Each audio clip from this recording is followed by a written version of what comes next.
Hello there, and welcome to the Slaughterhouse. With me today, a good friend Brendan and good friend Ken. We're here to talk about the Obi-Wan Kenobi show. I've called it a glass half empty, a glass half full. Ken is the glass half full in this scenario. And Brendan, he'd be lucky to get half a glass worth to be to be a glass half empty, right? Yeah, pretty much. Did I walk into a live debate scenario here without knowing? Am I going to get schooled by Brendan today? Yeah, we've tricked you. We've tricked you into a debate situation. That's right. Early disclaimer: if you like the show, I'm happy with that. All I'll be offering is my opinions as one of the old school fans from the 70s. Why it just didn't appeal to me. But no, I'm not saying to anyone and no judgment. No judgment. And if you didn't like the show, I'm happy for you. I respect your opinion, and I'm just coming at it from the perspective of an Obi-Wan fanboy, regardless of 70s, 80s, 90s. So there we go. Yeah. We've got a few comments. Starting off first, Peppermint Oil Capsule says, "Communicate from Space Commander. Have fun tonight, lads. P.S. They ruined it." So I guess he's not a fan. Hello, everyone from Jeff. Hello there. Hey, guys, from Josh Super Duty 12. Welcome to the Slaughterhouse, Josh. Gazz, hi, friends. Ken must be on the run from the Empire. Drive fast, Ken. Be safe. It looks like it. And then Josh is giving us a turn hut. So we're going to be having it'll be a conversation, possibly a rant, and it doesn't have to be in any particular order. It doesn't have to be specifically from episode to episode. I think if we just hit some of the points that affect us in our viewing pleasure for Obi-Wan Kenobi, I think we'll end up touching on most points anyway. So yeah.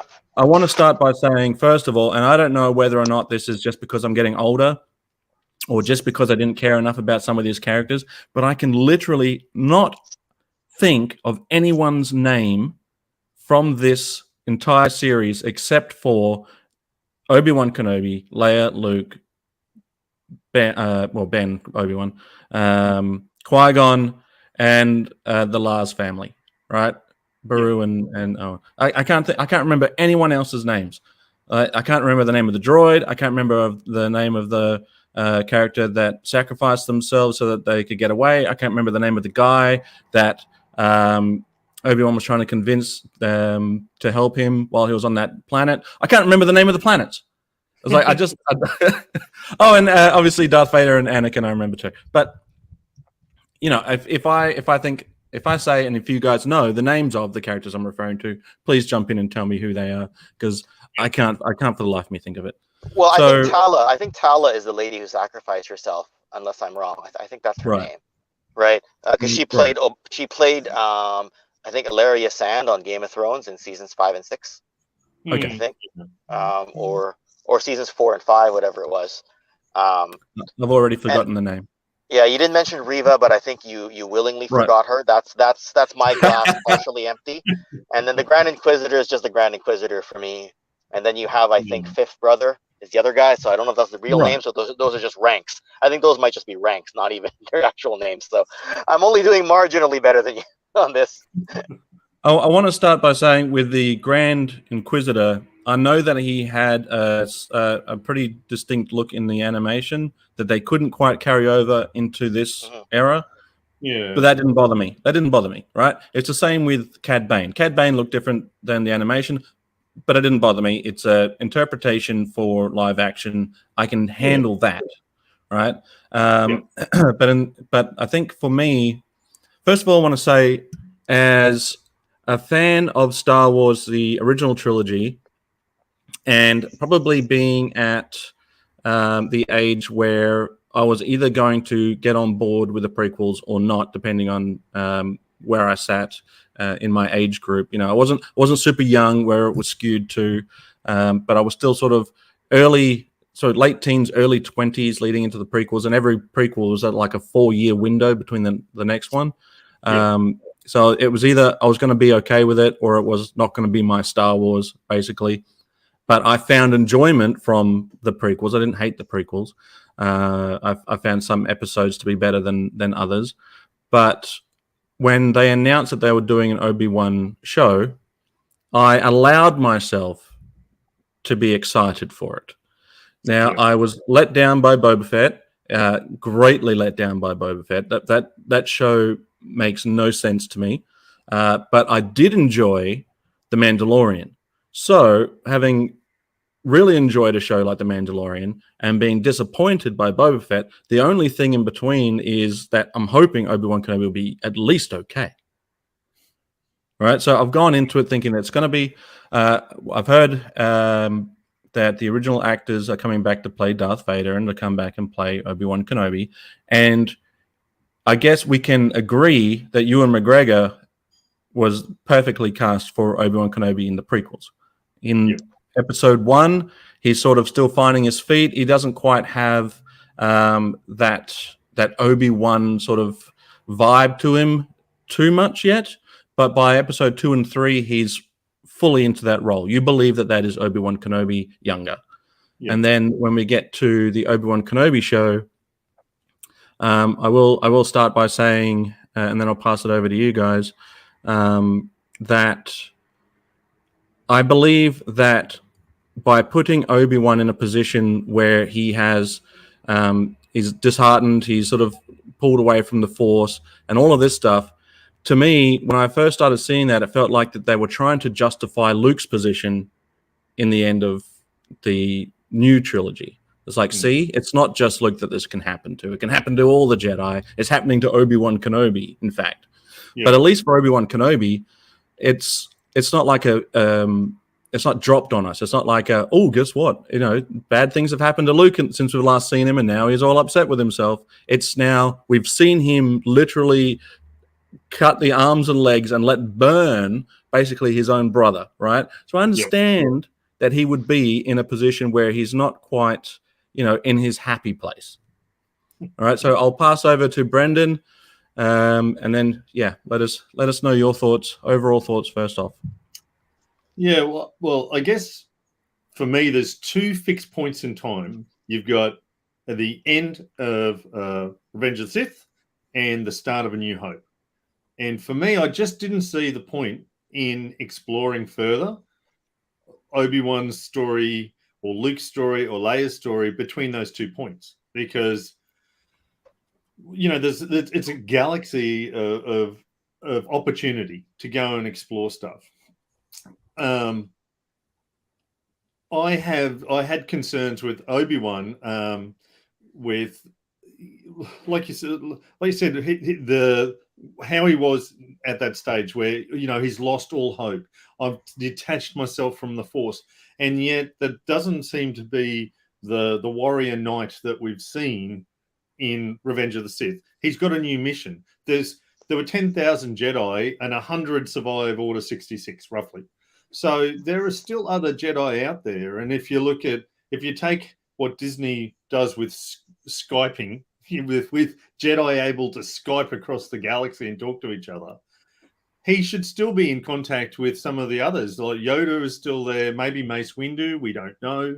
So it's not like there's a total isolation. That's how I felt. Like in my little head lore, there's not that isolation. And he's still got a mission. There's a clear mission that he has been given the next hope. If this child, with Luke, can be raised into a period where he can be like the chosen one, then there's hope for the galaxy. And it just made no character sense for me that he would go and dump him and then just, poor woe is me, I'll let other Jedi get killed around me. It just didn't seem to suit the canon of Obi-Wan. I could see more of like if you look at Lucas's, some of his, inspiration from samurai films, I couldn't see that would be the type of samurai that would have suited that situation. I could see the grizzled person who might isolate himself from people, but not from his role, not from the sacred mission he'd been given. Right. Ken. Ken, rebuttal. Well, I mean, so here's the thing with Obi-Wan, right? as kind of like the great general of the Jedi Wars, high glory, commander of the 212th, Commander Cody answers to him. He's sent on all the great missions. For what to happen to him, his master gets cut down right in front of him. He deals with it. He pushes through it.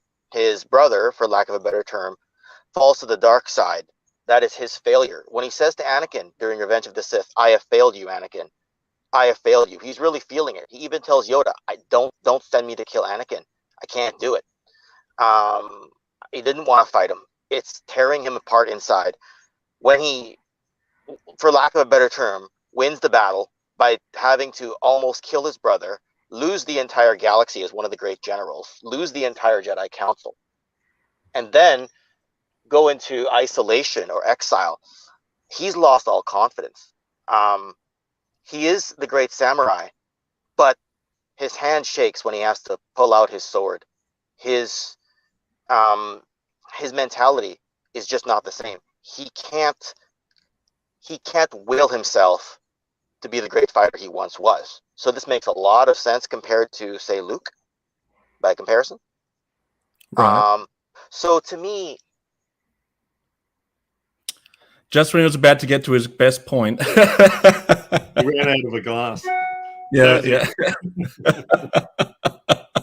I mean, his glass is all in the way empty now. Yeah, I can understand that, like that constant loss, but for me, it was just like he's gone into self-chosen exile. It's not like he's been exiled. He's not been excommunicated.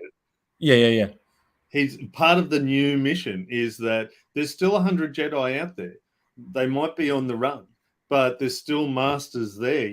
There's still he's not the last one. I guess that was. Yeah. I apologize, guys. I was charging my phone because I'm on my phone right now while the sun was kind of blaring on me. So it tells me your phone's temperature is too high. Your phone temperature is too high. We can't charge your phone, and it gave me this weird thing, and it kicked me out of StreamYard and killed my signal. So that's me not working through the technical difficulties here, but also knowing that I'm slugging it through with nothing but spitballs and elbow grease on this particular stream. So I think I got most of my message through, though. Your charger's got the high ground. The charger's got the high ground, and I haven't lost 3 limbs or tried to do anything. I gave up the high ground and sunk away somewhere else to live to fight another day. But I think I got most of the message through there. I'm not saying it was a great series. I'm saying I enjoyed it for certain reasons. I think that the dialogue in that last battle between Obi-Wan and Anakin was quite masterful. You see the struggle, you see the conflict, you feel the emotion. Having said that, how many times is Obi-Wan gonna best Anakin? Because it kind of lowers Darth Vader in our eyes, right? I'm kind of like, well, okay, so he gets his tail handed to him again. And I didn't quite feel all the arc, like the full story arc of the third sister. I think I might have mentioned that to both of you guys just through private chat before. So like, while I do look at the series from a glass half full or even more than glass half full scenario, it's more for the character building and sympathy of Obi-Wan as portrayed by Ewan McGregor and his sort of comeback story to gain his confidence back. You isolate that arc, it would have been pretty good. Some of the other stuff around it kind of waters it down, and they needed to do something more to make it seem like when Obi-Wan and Anakin and Darth Vader were fighting, that it was more of a draw. It wasn't, okay, Obi-Wan outwitted him and he's damaged his suit, so now Darth Vader just goes back crawling back to defeat. I had a bit of an issue with that, right? So, I liked what I liked, and then I stare at that, and what I didn't like, I'm just like shoving off to the corner of my plate like I do with my vegetables at dinner time. It's kind of what I do. So if you ask me if the meal is good, sure. And when my wife's not looking, I'm gonna throw the veggies in the trash, and then I say the meal is good. When I have to eat the veggies, then I go, well, I don't like this part of the meal. So that's where I stand with it. For me, I had issues with that start of their last conversation where, Darth approaches him and goes, "So have you come here to destroy me?" And you go, "Well, you've been chasing him. I don't understand." Yeah. You've just walked across the set. You're the one that's come to him. So it's Obi-Wan's chasing you down. So, straight away I've just gone, oh, if you can't get that fundamental right of the conversation, I'm with you. I enjoyed seeing, I guess, a bit of an arc for Obi-Wan, but for no reason I felt that Darth needed to be there. None. You know, I think Zazel, we're looking maybe later on at potential plots that we would have preferred. Yeah. But an Obi-Wan show should just be about Obi-Wan. And Star Wars doesn't have to be a grandscape thing, an opera every single episode. Right. You know, like I think there was this expectation where long-term fans were keen to see Obi-Wan and Anakin at it again. But where do you go if there's a next series? We've already seen that. How many times is it going to happen? Every 5 years are they going to meet? I think it was far better suited that you had this for 20 years. You know, you've got an intense Anakin who's hunting Obi and doing the bidding of the Empire to maintain peace. And then you've got this climatic event. But if it happens, 10 years ago, and I think Disney realized that there was some issues with that by then throwing away little lines in between, just to, like the big one at the end of where Luke, Obi-Wan again leaves Tatooine. I don't know how many times he needs to leave. Right. It's like he's, you've got one job, look after Luke, stop leaving the planet. I think I'm all right with him leaving. I'm all right with him leaving the planet. That's fine. Like, so we'll just address this question really quick. Wasn't Yoda acting this exact way when we first see him in Empire? He hid from everyone till Luke was ready. My opinion of that is that at this stage there was really only Yoda and Ben, right? Ben, we didn't know Leia was a Skywalker at this point. But we do think that at this stage there's only those two, right? Ben was going to train Luke. Then Ben was cut down by Vader.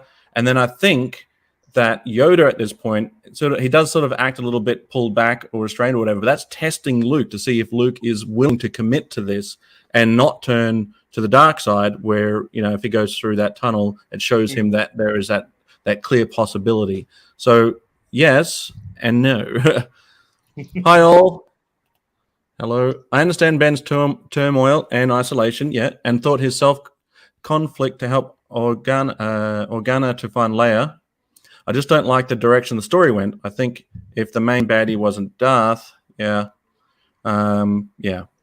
look, the thing is, I'm not, for the most part, I liked the inclusion of Anakin and Darth Vader, but I've got a hot take on that I'll come to a bit later. My main problem with Obi-Wan Kenobi in this is that he, like you said, Brendan, he had a clear plan on what he was meant to do after the end of Episode 3. Mm-hmm. And the way that they've written him in this is that he still has that plan and still wants to do this plan, but at the same time has given up on the Force. He's given up on all the other Jedi. Jedi come to him for help, and he's like, no. Owen is in the middle of a square, potentially going to be cut down, and he hides in the shadows, right? He's basically saying to Owen, I want to train the boy when he's ready, but at the same time, he doesn't even know how to use the Force at this point. He's gone weak with the Force.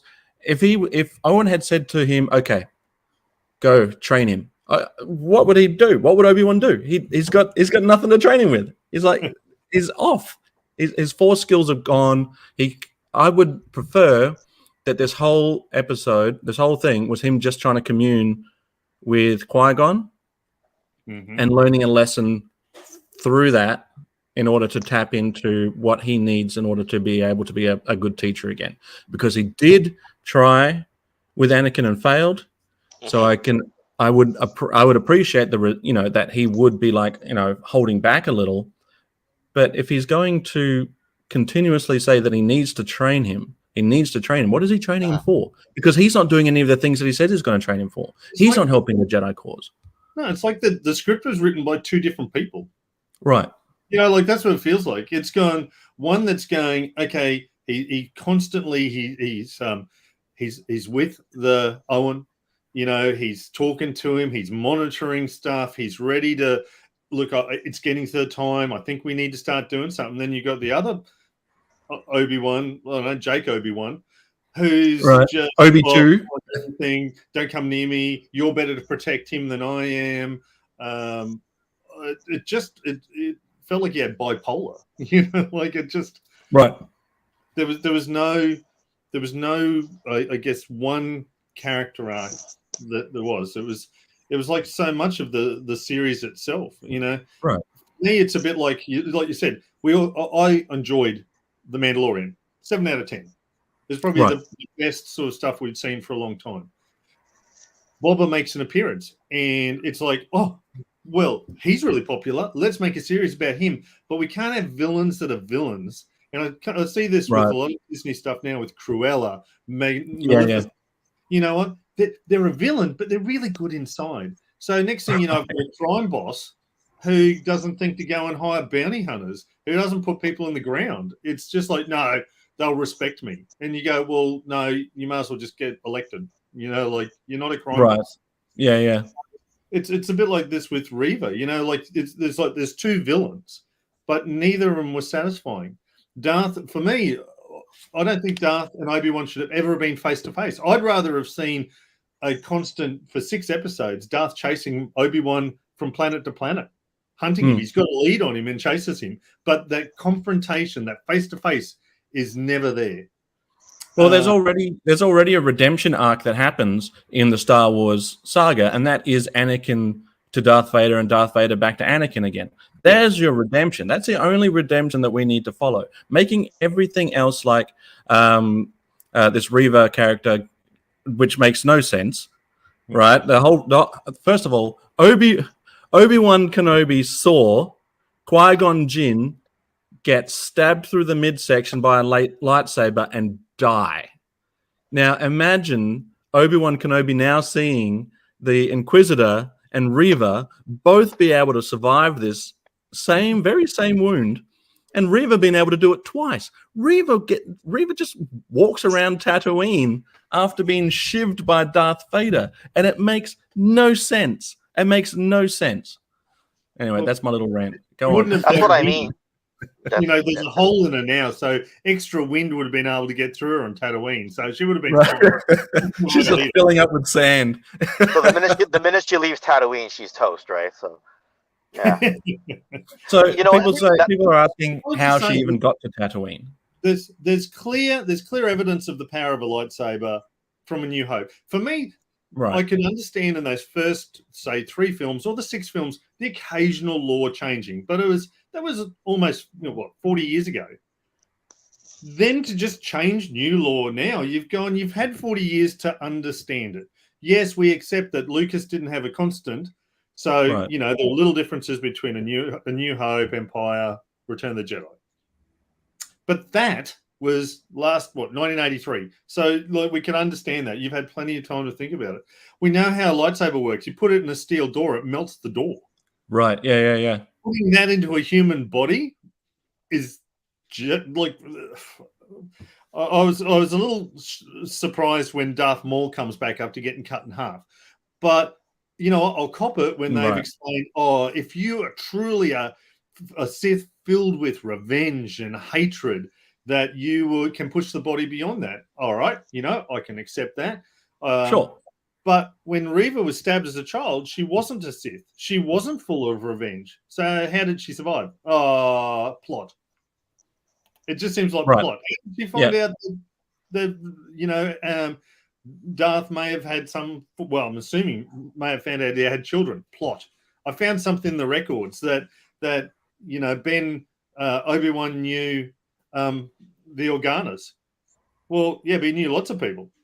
Yeah. There's 10,000 Jedi, and there's if you look at the Senate, how many worlds are there?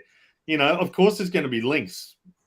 I think it was a pretty long stretch to go, oh well, if I go and kidnap Organa's daughter from an exceptionally wealthy inner world, right? Reach out to this one of 100 Jedi still alive to go. I mean, he could have just ordered some bounty hunters. He could have just gone and got his own special forces. You can't tell me that Alderaan doesn't have special forces to go and bring back my daughter. It just, I don't know. Like, what would have happened if that didn't happen? A rounded character. So another thing is that for me, the most frustrating part of the series was them having to explain things to justify what they've done, right? So you've got, we need Obi-Wan, so therefore we're going to kidnap Leia. That's a stretch, right? And then you've got, well, Reva is doing this because she was a youngling and she was cut down by Anakin, so now she's going around killing, hunting Jedi so that she can get to Anakin. That makes no sense. Yeah. Right? And it's these little justifications that make, like, putting Obi-Wan in amongst stormtroopers and the stormtroopers not knowing who Obi-Wan is and Obi-Wan not using any of his mind powers, Jedi mind tricks. That doesn't make any sense. And what was the point? What was the point of him seeing Anakin in that vision at that moment? On that planet, like what was that supposed to be? You mean in the duel? You mean in the duel that they had? No, before that, they were on the planet after just before they're going to get captured, right? So they're on that planet. They're sitting in the what planet was it? Where he meets that mole person, and the mole person takes him on the trip, right? Before that, he looks out across the way and you can see a hooded person that turns around and it's Anakin, and then it's gone. Oh, okay. Yeah. That's vision. I can't remember any of the planets. I can't remember the name of the mole man. I can't remember. Tatooine and not Tatooine. Right, this was not Tatooine. Not Tatooine, not Alderaan, not Kashyyyk. Right. You think that if someone from Star Wars came to Earth, they would go, "My God, this is like Hoth and Tatooine and Endor all on one planet." This would be like a super planet to them, right? Because every other planet that they go to is all one thing. It's all one snow planet, or it's all one ocean planet. We've got oceans here too, and we've got forests. We've got all of the stuff that you're used to. Anyway, so I think the point, if I was trying to make any point at all, is that it seems like they've got a point A, and they need to get to point B, but in the meantime, they're just going to fill it with nonsense. Things that don't add up, things that don't make sense. Yeah. Look, I wouldn't have been opposed to an Obi-Wan series if it didn't just take a cheap opportunity for a one-off. Hey, we'll put Darth and Obi-Wan together again to have a big duel, and you'll be really happy with it. Well, it just makes no real sense. There's two fixed points, and we're happy with that. There must be other stuff that happens in Obi-Wan's life without it always involving this particular person. And then it wouldn't make for a very good series, though. It wouldn't make for much of a series, though. He'd just be hiding, right? Dealing with sand people, dealing with Chow. Yeah, but so like I said to you, Ken, I think I'd rather have seen a series where he's on Tatooine. We know the Hutts have a lot of power there. Someone goes and kidnaps a baby Hutt, and he is employed to rescue it. It's the only opportunity. Okay. So you could then have a series of jumps across different planets trying to rescue whatever, so you can see him regain his abilities without having to force the Empire into the Outer Rim, without having to introduce a face-to-face with Darth. And then you've got an unformed character in Reva that her motivation makes no sense. My worry with Reva is that they were just trying to square peg her in so that they could force feed us another series and another character, right? By the way, I'm done saying what I liked about the series because it was pretty quick, right? I can sum it up in 3 or 4 minutes, and the fact that when I rewatched the series, yes, with some parts fast forwarded, and it would end up being a 3-episode series because I would fast forward half the series. So a lot of people say, when they go, there's only so much you can do in a short amount of time with these episodes, right? But my argument to that is always, well, you've got 6 episodes. That's more time than one single movie has ever had, and they're able to come up with a coherent story. So it's like they struggle because episode 3 and 4 have the same plot. Someone's trying to kidnap Leia, and Obi-Wan's got to rescue her. And then 5 and 6 is you got to fix something in a limited period of time to continue the story. other contrivances. The worst space chase ever in Star Wars. Oh my god, it's just watching this little ship swaying, just trying to dodge those lasers. It's ridiculous. Oh yeah, that did look a little silly. They're just running away. I'm like, what is this? Right. Does your Star Destroyer have bad aim too? Yeah, and it must be the night shift because half the guns aren't being manned. And there's like 72 TIE fighters on a Death Star on a Star Destroyer where you can't launch any. Well, can't Vader just sort of grab it with the Force though? Maverick, maybe, I don't know. He should be able to grab it with the Force and crush it, like he's already shown. Speaking of grabbing with the Force, when he tried to grab that first decoy shuttle with the Force, and it takes so long, where's Reva with her lightsaber then? Right. Why is it? Oh, he's done, and then she shows up. It's the same thing with like slasher horror movies. It's like, okay, you can run out the back door when the bad guy comes in, or you could run up the stairs. But I guess running up the stairs makes for a dramatic thing. More dramatic thing is you can have a scene with the window. I like that she announces herself with that roar that she does before swinging the lightsaber. It's like just do it quietly. Just walk up quietly. Don't announce yourself. Just I don't know. It's like a pro wrestling finisher, except you telegraphed that it didn't work, and then your opponent reversed it. See, I don't know. At that point, I was just watching a pro wrestling match. You know me. I relate everything back to that. So. Yeah. Well, I was hoping that I really wanted it to be good. I really wanted it to be good. A lot of us did. Just cheap things, some cheap, happy moments. But if you try to do a series 2, you can't do that same moment again. It's gone. It's burnt. Right. Yeah. You've now kind of almost tried to alter events that were set, and they had been set for 20 odd years with the finish of Revenge of the Sith. You're interjecting it because you've got no other of your own ideas, and then you're trying at the end of it go, oh, we'll reset it. Leia, when you meet me, pretend you don't know me. Why? And when I get cut down in the Death Star, don't get too upset. Just console Luke, because apparently I've only ever met him once. Right. Yeah. I'll lose my mind. Let's talk about some of the moments that we do like then, because I have a feeling we're gonna circle back to Rage again very soon. But so I do believe that there should have been a confrontation between the two of them, just one, not two, as a midpoint, right? Because of some of the lines that he does say in A New Hope and Empire, where he says there's more machine than man. So we get to see Obi-Wan's in that moment, in that final fight, we get to see that he comes to that understanding that he's now more machine than man. Darth Vader killed Anakin, right? All of these things, right, that you're going to tick some boxes to make, yes, okay, that's fine. Yeah. That stuff I understood. That's like, yep, couldn't ask for anything more than that.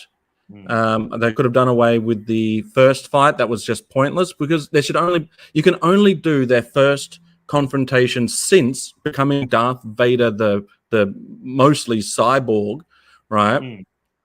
And Ben Kenobi. You can only do that properly one time. And the first time they do it, they balls it.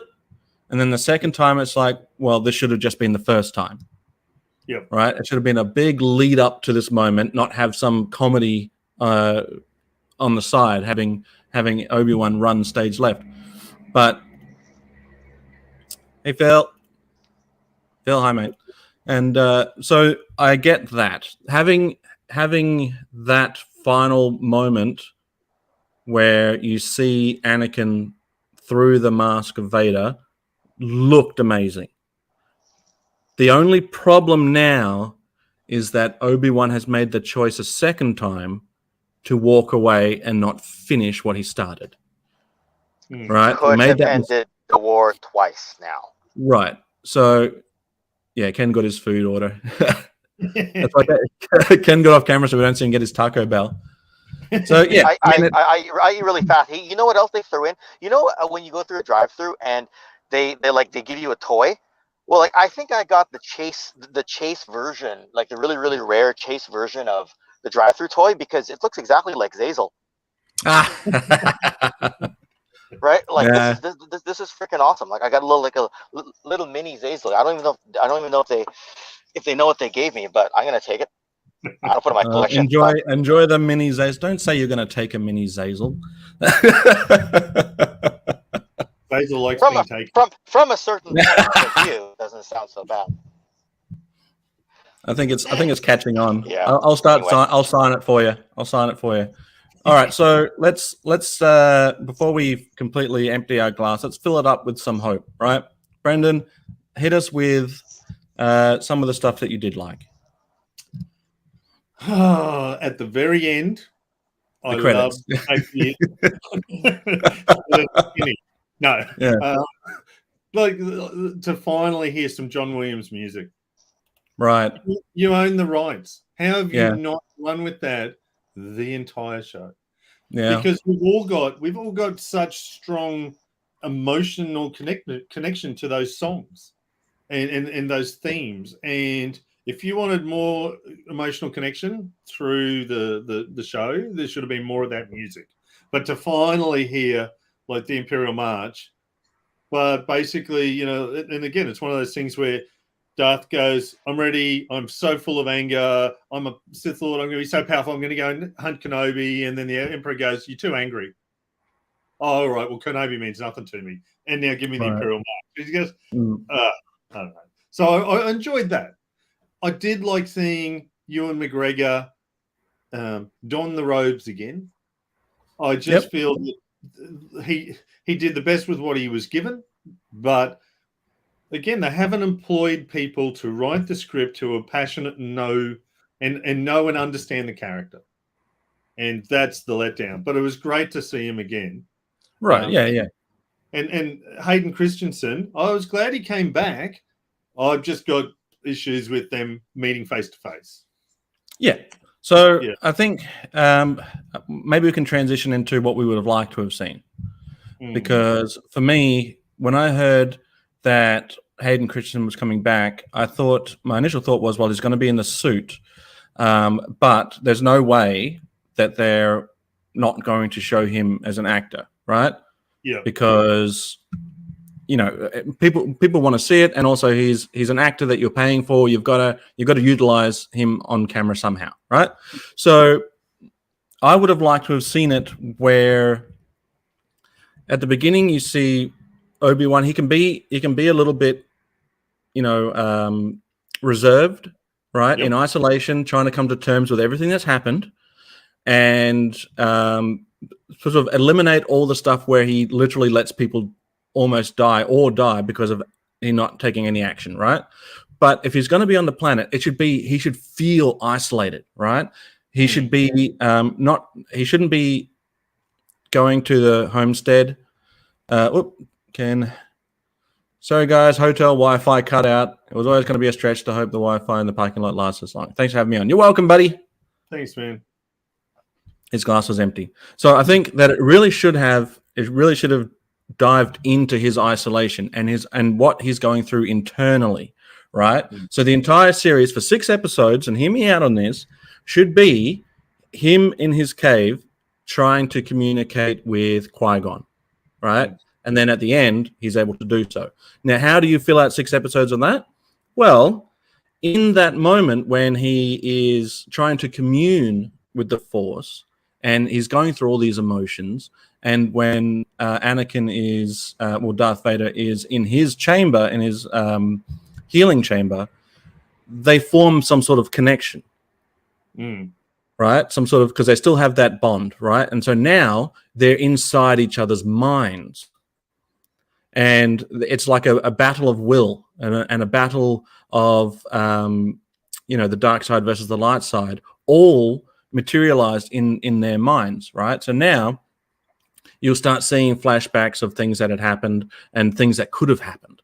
So you'll see trying to push back with the light side of the Force, Anakin will start getting flashes of what his life could have been like if he didn't go to the dark side. So you can have an entire episode where Anakin is a light side user, Padme's alive, so you can bring back Natalie Portman, and you just have a full episode, like a what-if series, but with Star Wars, of what that would have been like. Or and then on the flip side of that, if Obi-Wan was taken out at the end of episode 3, and what that would have done, and Anakin hadn't become the man in the suit. You know, and I just feel like that would have been a good way to utilize both of them without having to go too far into de-aging. I don't know if I explained that well, but I just feel like that would have been the best way to utilize both of them. And then at the end of it, Obi-Wan comes to the conclusion that his friend is dead. There's nothing he could have done. Accepts what's happened and is able to now move forward in the Force and is then able to commune with Qui-Gon. Yeah. That's how I think it should have gone.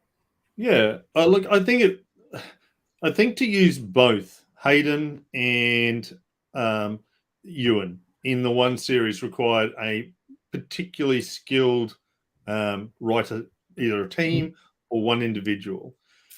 Right. But if they'd always planned on having, it being a success and then having a second series, then you could well have just focused on Ewan for 6 episodes. I'd always, I guess, looked at Tatooine from, 1978 when I first saw the first film. It reminded me of the American frontier. Like they talk about at night the sand people wandering around, so you can't go out after dark, right? Because they want to come around to the homestead. So I'd always seen that it was like an isolated little cabin. I had no problems with Ben meeting Luke occasionally because 200 years ago you would tend to know, even though you're widely dispersed, you knew of other people in the area. And even if he was this crazy old wizard who would amuse a small Luke by appearing to do like magical things, utilizing the Force to make something appear in his hand, or there was this. So when he talks about Obi-Wan, I wonder if he means old Ben. He knows of Ben. So yeah. It's not just that dude he met 10 years ago. It's like, well, Ben, we see him once a year. He comes through here and swaps something with us.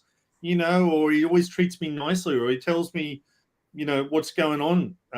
So almost like a grandfather figure, and then he wanders off back into the desert. So he's never too far, but he's just touching base regularly. So that's how I kind of saw it. That's why, like in the series, when you see Beru pulling rifles out of a hidden area, I go, it makes no sense.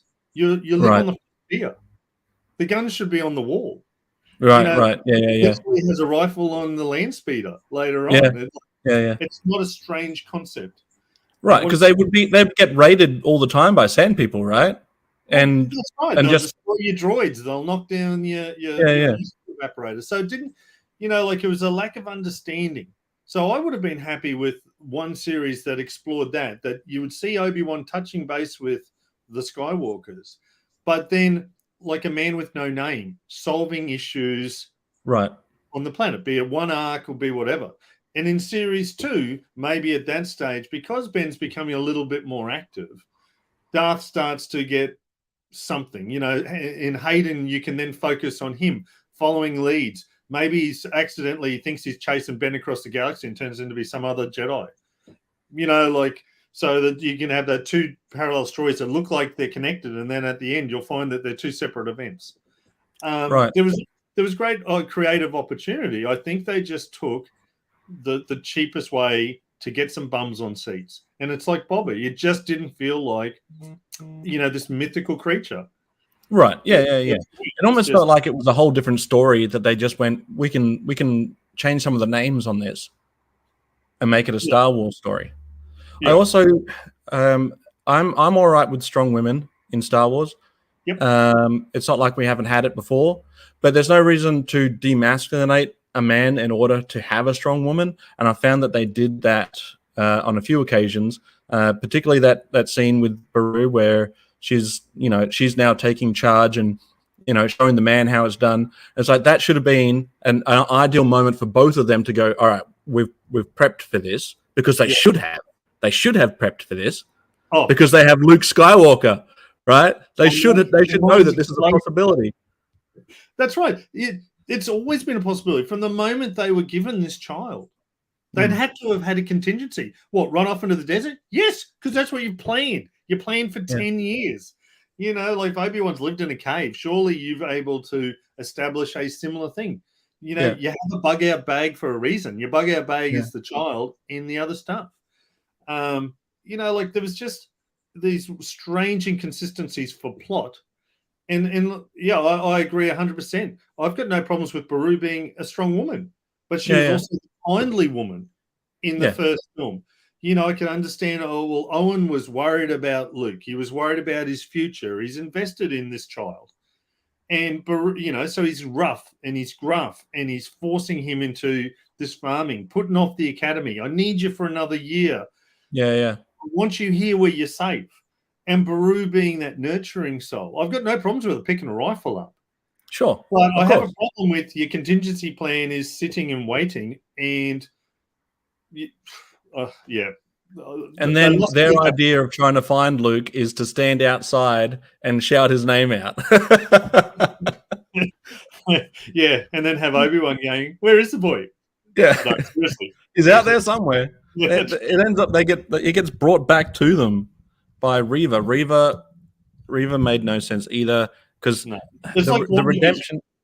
It's like WandaVision. Right. Wanda, you know, kidnaps an entire small city, you know, forces people into doing things, and so it's torture, deprivation of liberty. Right. But at the end, I said sorry. Oh, you're a good person. Well, I was killing younglings, and I was killing any Force-sensitive people, and I was killing Jedis, but I didn't kill this child. Oh, well, you're excellent. I mean, thank God we didn't have them at Nuremberg. You know, like, she was a good little space, you know, National Socialist. So So there's a good point from Gazz here. A positive for me is the mention of Quinlan Vos, still very active as a Jedi, helping young Force-sensitive children to safety. I would have preferred to see that show. That would have been a great show. And maybe have Obi-Wan and that Vader confrontation happen within this show as a little nugget. Yeah, and Obi-Wan providing the opportunity for the rest of them to escape. Right. And just as Darth descends on him, Obi-Wan does something tricky and separates, and the two and Darth's left there again. You know, so again he shows his mastery not with the sword, but with the mind. Right. Yeah. You know, so again he's bested him twice. If you have to have that, I just don't see that you need a face-to-face confrontation, a battle of wills, a battle of mind. But that physical, I think it was just a mistake. It was a wasted opportunity.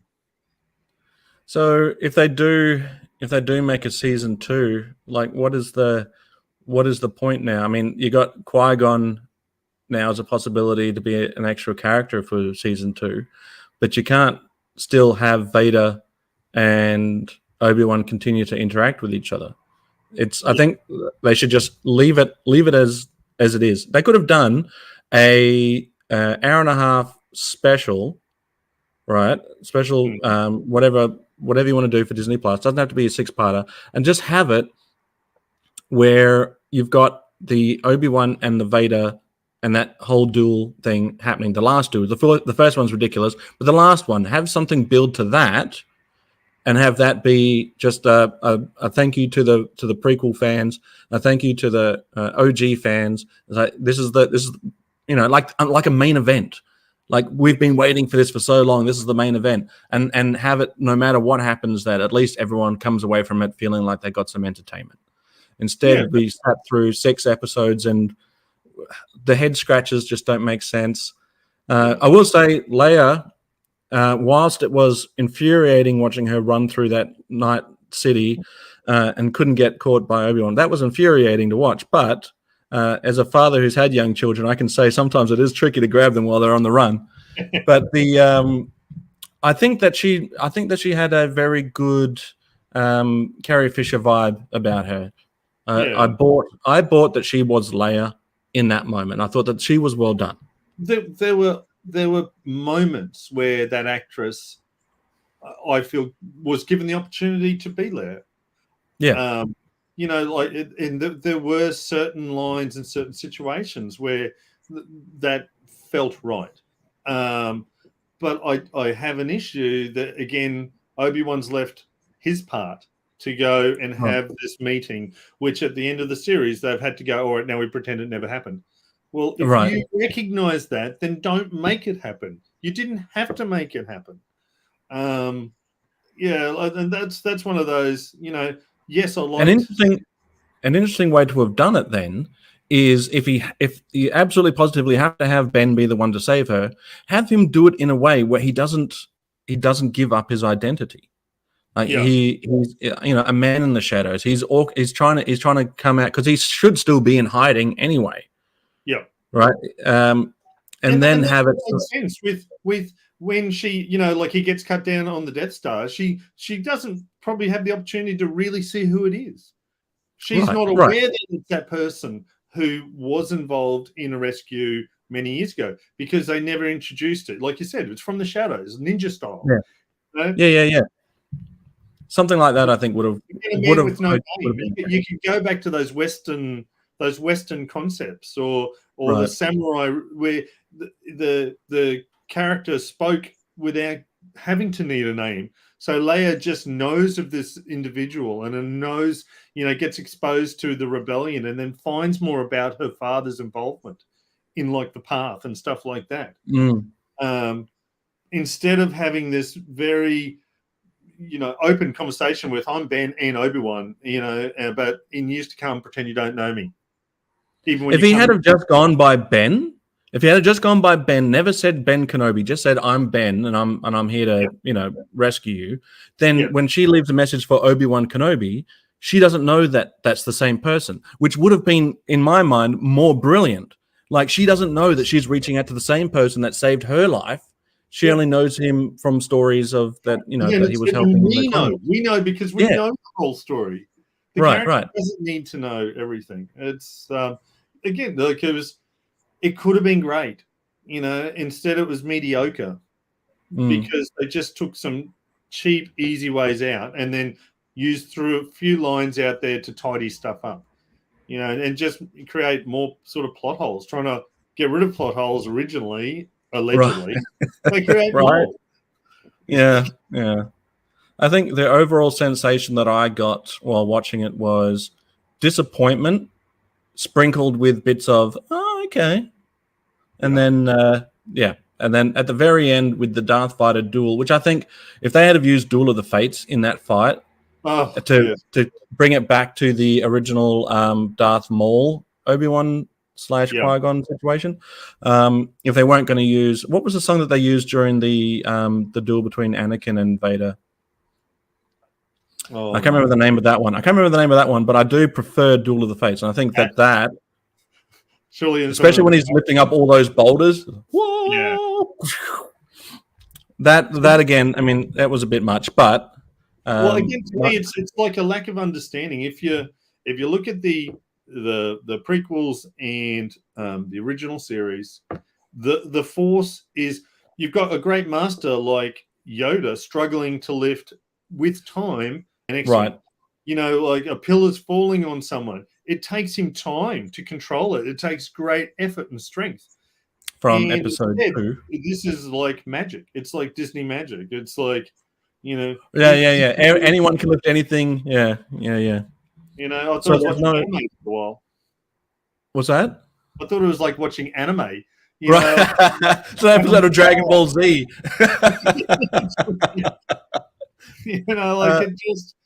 It was just that stuff, a lack of attention to detail that could have taken a mediocre show to something that would have satisfied to the level the Mandalorian would have that did satisfy. There was a reason.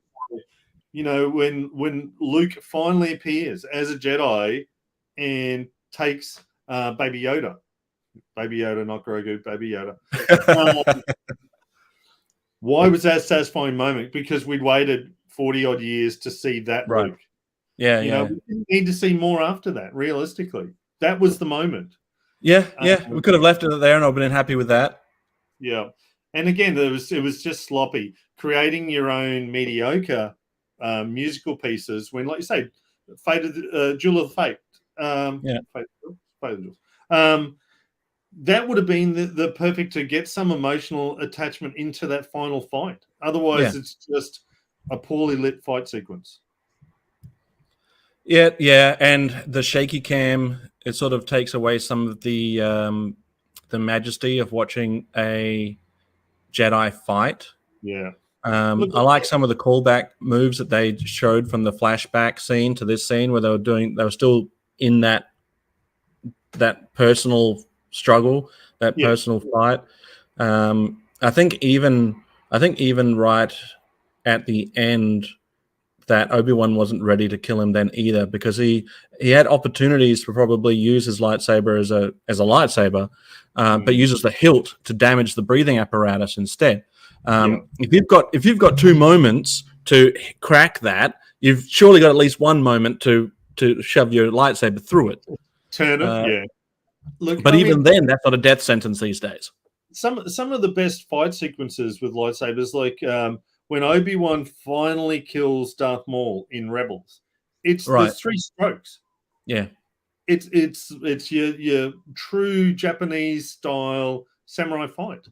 Right. You know, there's a defense, a parry, and then a strike which kills.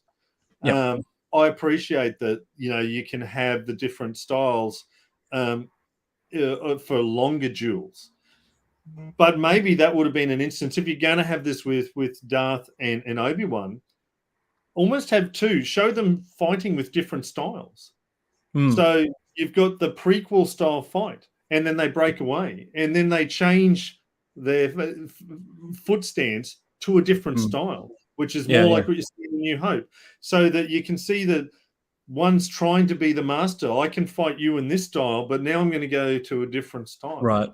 Well, I think if you want a prolonged one. Didn't they say that originally the lightsabers were supposed to have some weight to them, like they were heavy to use, like a broadsword? I believe so. Like in the early films and novelizations, that's kind of how it was described, which is why it's more like a katana fight, like in a New Hope. Yeah. So and then they, when the prequels come along, it's more of a very swift motion. You know, very light, easy to twirl this thing, and you get some of those very different fights between the prequels and the sequel trilogy. I can't think of any real good lightsaber fight in the new trilogy, the new wave stuff. No. But anyway, so have we got anything else we want to add on the Obi-Wan series as a whole? Obi-Wan Kenobi? Oh man, we could be here for hours, but look, I just think I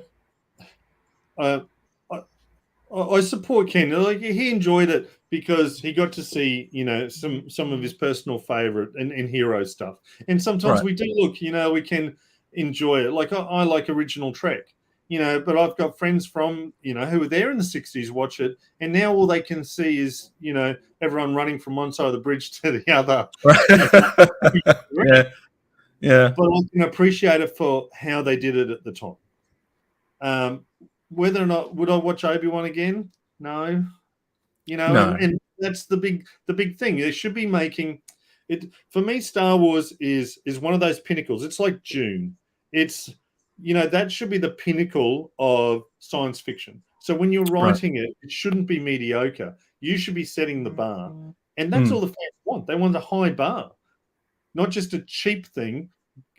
Give us something that's, you know, a generational again, a story that you will go back to over and over again. And like you say, at the end of it, he's walking off and you go, have you learnt nothing? The only reason that child's still alive is because someone didn't kill him. Yeah, you failed every time. You failed. So, yeah, I don't know whether or not, you know, the appetite for a second series is there, because what do? You can't keep bringing back the 2 characters. I definitely would not watch a Reva show. I just don't think. I just don't think that there is enough value there. They didn't give her a good enough redemption arc by making her literally essentially fall to the dark side, and then not kill someone at the end. And it's almost like they're trying to say that it's not, you know, the redemption arc for Anakin isn't so far-fetched because Reva can do it, and Reva can do it quite easily. You know, it's like, okay, well, yes, no second series. So I think, if anything, I will go back and watch some of the clips, like on YouTube. I'll watch some of those clips. Like I'll probably watch the lightsaber duel, that last one, Yeah. just because I do like that visual of the helmet being broken open, and you've got the half Anakin, half Vader look, and just Hayden does some incredible acting behind with only using like a fraction of his face. Yeah. You can see a slight evil grin. You can see the look in his eyes. You can see that hatred, and you can almost see a struggle for dominance between Anakin and Vader until Vader says that he killed Anakin, which is true when you think about it, because he was going by the name Darth Vader before he started cutting down the younglings and before he started cutting down the Jedi. He was Darth Vader then. I'll agree. I think that was one of the best. That was part of the half full. Is him looking his brother in the eye and going, "You're not the cause. I've killed him. There's nothing more here for you." You know. But that fight again, it irritates me because in the writing on the way there, Obi-Wan says, "Either him or I, one of us is going to die," and in the end, he doesn't kill him again. So, and at this point, he knows it's not Anakin, but he still doesn't give him the final blow. There needed to be something that stopped that, right? There needed to be something that he was going to go for the final blow and be done with it, even though we know it can't happen. But he needs to make an attempt to do it, and then something could happen that stops that.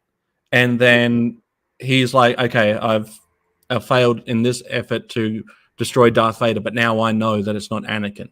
Right, find some peace within himself, but intentionally walking away a second time from someone that you know is a detriment to the universe it makes no sense. It just doesn't make any sense. No, like I mean, you can't really bring him in because who would you bring him into? Yes, right. So you do have to just destroy him. So to have that revelation, that this is no longer my friend, and still walk away as if you're heartbroken, that's what your friend has become, is just, it's missing one final piece. He's already had that conversation in his head prior to getting onto the planet. It's either him or I today, one of us is going to die. He's had 10 years to contemplate the fact that he didn't kill him before. And word of the Empire does get to Tatooine, what's happening, because Luke mentions it later. He goes, "Oh, are you part of the rebellion? Are you part of these fights that are occurring against the Empire that we hear about out here?" The newspapers might be, a month old if you're looking at Frontiers. Right, yeah. But news gets there. Andor. Yeah. Again, I want to be optimistic. Same here. But Andor... Why are we watching Andor, though? I think The Mandalorian has proved Andor. I'm hoping Andor will be good. But if Mandalorian has proved anything, it's that we can have new characters and latch onto this universe again because it doesn't interrupt anything else. Yes. So you've got... I liked all the stuff that happened on Tatooine when it was... what was that marshal's name? Played by Timothy Olyphant. Yeah, that was great. See, again, you could have done a series of shows where it's that type of thing. Like, Obi-Wan's got to exist on this planet. He can't just go and eat, I don't know, whatever dead meat is there in the desert.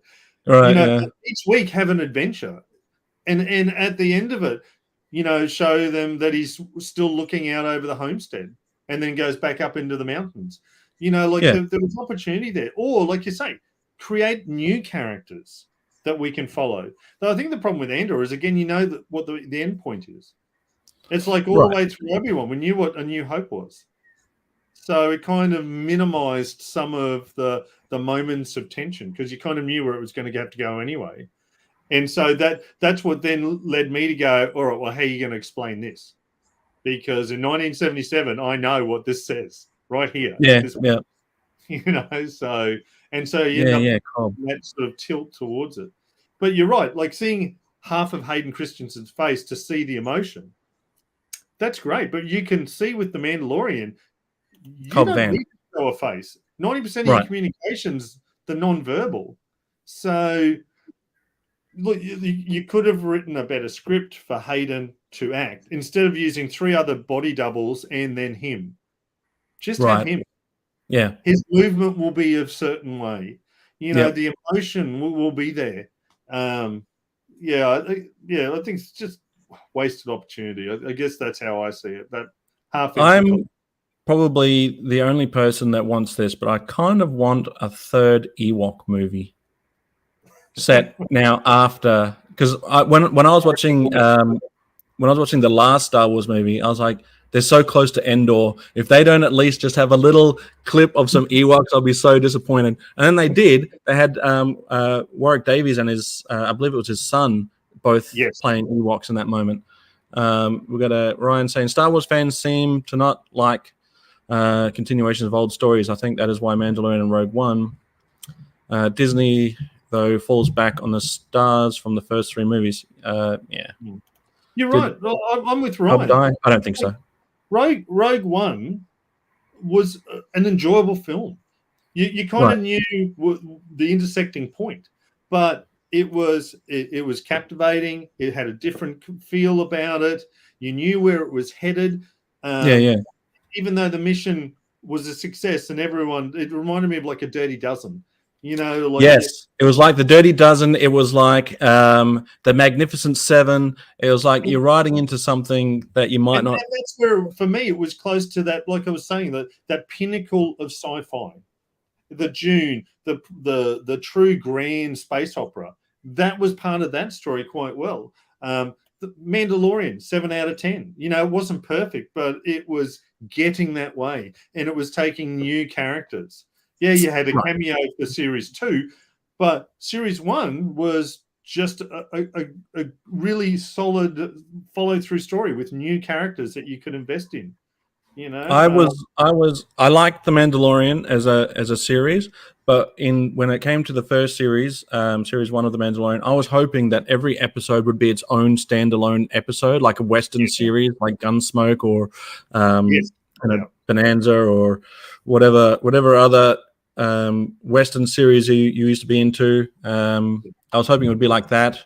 I think but then the problem is that too many, as a lot of TV networks have gone from, say, 28 episodes to 6 to 8, maybe to 10. Yep. They want one long story. And maybe I think it's starting to change now with the new Star Trek Strange New Worlds. They've finally gone back to one episode stories. And I think that's what Star Wars needs to look at too. A bit like, say like the Clone Wars, I guess. You can have an overarching one, but each week, just, have your 3-part acts. 3 acts. Like you say, like a Gunsmoke. The Mandalorian would have worked perfectly in that concept. Obi-Wan, I feel, would have worked perfectly in that concept. But I think so too, yeah. Every episode have Obi-Wan go to help some other new character that needs help, and then he's always pulled back to at the end. He's always pulled back to that station so they can overlook Luke in the distance, right? So he can't go too far. He still has that Jedi mentality where I have to help, but he always has to come back to that starting point again where he goes to make sure that Luke's okay. And I think the Mandalorian could have worked in the same sense, where every episode it's a new bounty, and then reset for the next episode where a whole new adventure. And I mean, like, yes, it's called Obi-Wan Kenobi. It could well have just been called Ben Kenobi, and Ben is the gunslinger. Ben is the lone knight that's doing that stuff. And like you say, we as the audience know who he is, and we know what the overall mission is, and we know where it's going to be in 10 to 15 years. But I think it would have worked better if he had a struggle. He had a struggle between the his duty for Luke and his duty as a Jedi to help people. Yes. And not sacrifice any of those two things, but try to, in every episode, come to some way to manage both. Yeah. And I mean, and he could well have even just done it on the Outer Rim planets. Like we know that it's not just one Outer Rim planet. There's a number of them.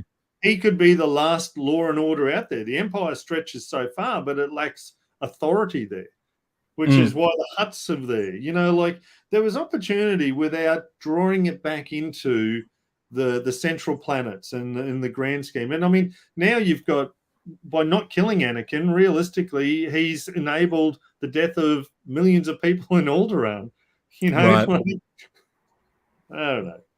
the beauty with this comment here, I thought Boba would have been set prior to the Empire. The beauty of Boba Fett is it's a man in a mask, right? If you kept it that way, if you kept it like he was an Empire, you could have a successful bounty hunter series. Yes. Still, Yes. you could still have that.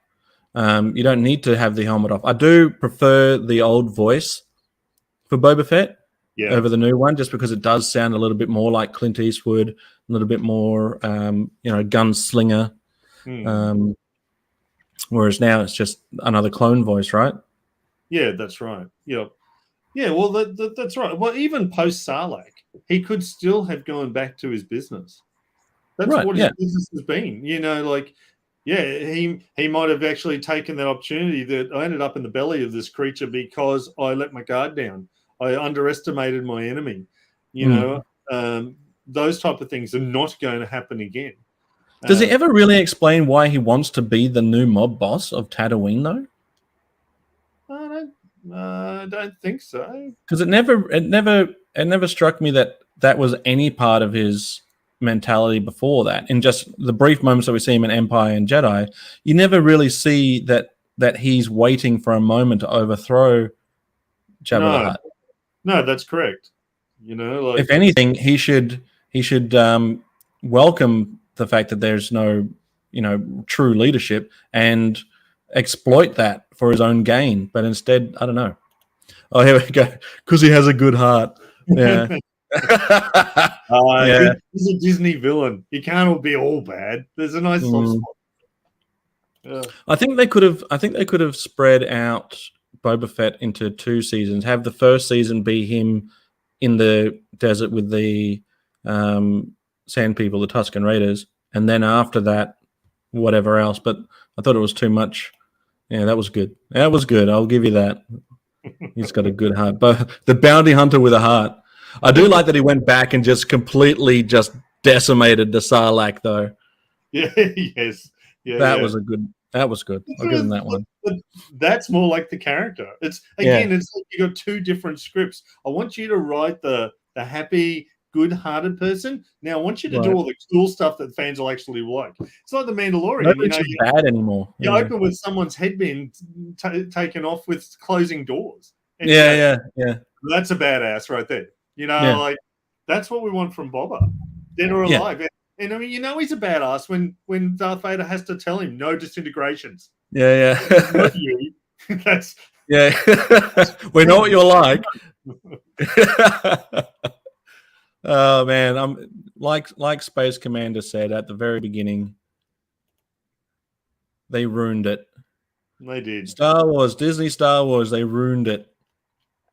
But I like that. I like that Ken can at least find some enjoyment out of it. We need Ken to bring us back down to earth, because I think what's going to happen is, right, because remember when the prequel trilogy was getting so much hate, and then all of a sudden it was getting a bunch of praise. Now I wonder if that's going to happen with the Disney Star Wars. In 10 or 15 years from now, people are going to say how great the new trilogy was, how great this Obi-Wan Kenobi series was, and have that flip.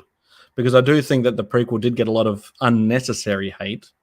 I do have some issues with it, but because Obi wanted to create his own empire. He didn't want to work for Hutts anymore because they don't care if he or others like him live or die, and more money. Well, yeah, but how is the execution? I guess if you look at the great emperors of the world, most of them are not benevolent people. Right. Most of them bury their enemies. Most of them utilize force. Like that tends to be. The state has the authority, so he has the authority to rule by force, and he's just not. He just wants people to be nice to him and pay him money. And running a peaceful empire in the middle of Tatooine just seems like a losing battle. Even Cobb Vanth, who is basically just the marshal of his town, in that little outlining area, even he knows that he has to do some, shoot first, ask questions later sort of action. like the true cowboy that he is. Love Timothy Olyphant. I loved him in Deadwood. I loved him in this. Great character. But Justified. Justified. Yeah. I still need to watch the final season of Justified. I hear they're bringing back another one. Yeah. Disney spent billions on this brand, and they are trying to make back the money, and they are using all their favorite characters. Yeah. I'm all for them going in a new direction, but they just need to go in that new direction and stop messing with the stuff that's already there. Yeah, you can't have it both ways. You can't go and belittle and undermine those established characters and then go, well, our characters fail. We'll use those ones, but we're going to, show them as broken little people. Right. I remember sitting there when, you see Luke at the end of the first of the sequels, and he's sitting on a cliff. I'm going, this will be great. I can't wait to see him training. I've heard that Mark Hamill was working out. And then the very next scene, he throws a lightsaber into the water, and you go, seriously, what is this? What the hell am I watching? Nothing else that I have seen and read and loved and understood for 40 years showed that moment. And that's where it's a failure. Hans Chow, looking handsome as always. Are you saying that you're looking handsome as always, Hans? Well, that's word on the street. Well, that's my word on the street. Hans is a handsome man.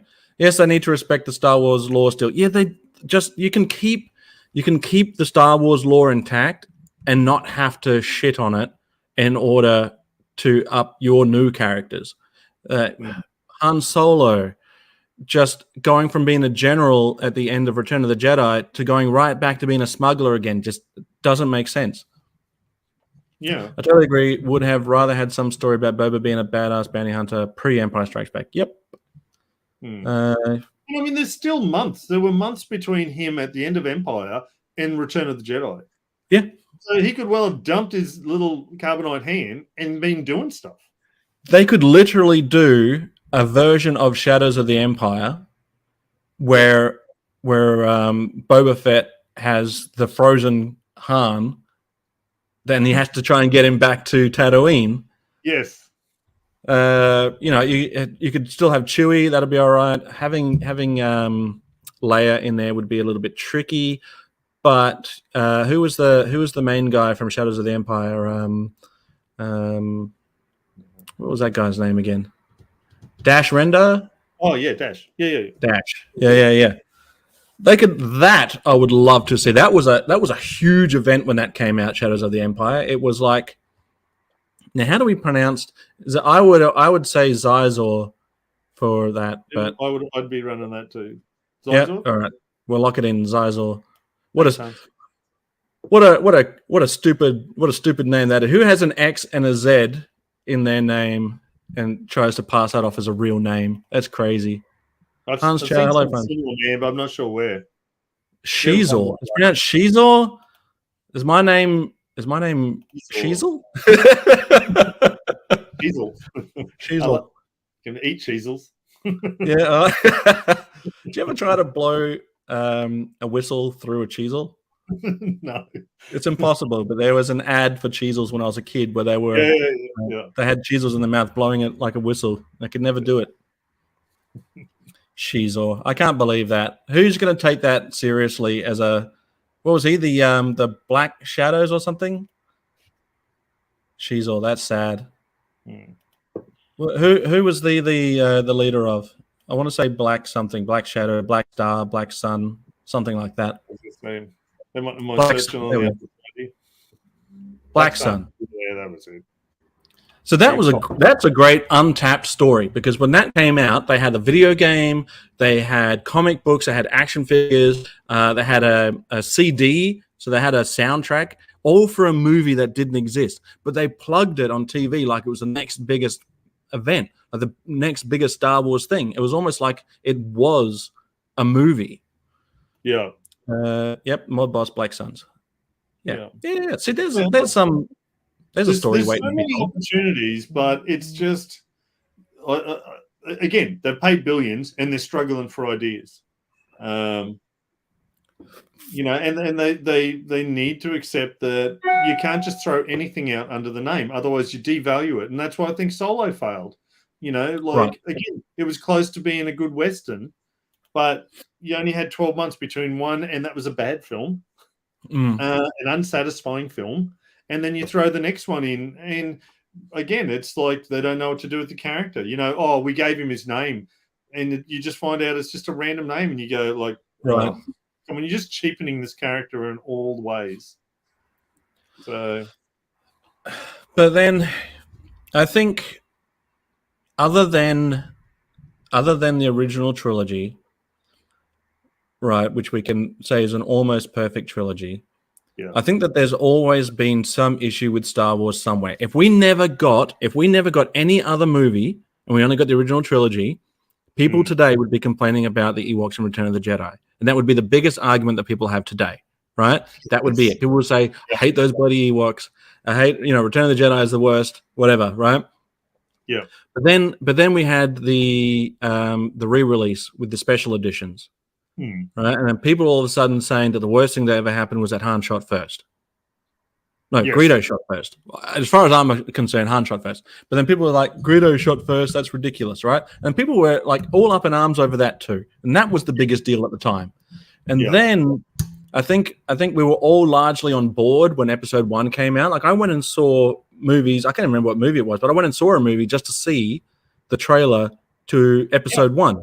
Yep. Because it was an amazing trailer. You see in through the mist, you see these little strange new characters, new creatures being ridden. You know, like the Thrawn trilogy, great. You know, that was a great series of books. Yeah, The Lack of Jawa Jedi. Yeah, they're already dressed like Jedi, right? They're already halfway there. They're already halfway there. Whole series right there. Opportunity. Obi-Wan could be training a bunch of Force-sensitive Jedi, Jawas. Jawa Jedi is, if that's not the next Disney Plus series, I don't know what is. Jedi Jawa or Jawa Jedi. Gazz, love it. I love that. It's just someone that's found, it's a Jedi that's, a Jawa that's just found a lightsaber, looks down the hilt of it and turns it on. The end. So many. Yeah, we are a hard group to please. It's true. But I don't think we're a hard group to please. You know, like I think that there's a certain level of love that we want, and that's it. If you can get that, it's like most things. You know, people like the same football team, but still disagree on who's the best player. Right. But if the general overall concept is there, you know, like I enjoyed the prequels because I didn't mind seeing that grander scheme, you know, to see the Senate, to see how you've got little backstories happening, to see the plot on how the Emperor becomes the Emperor.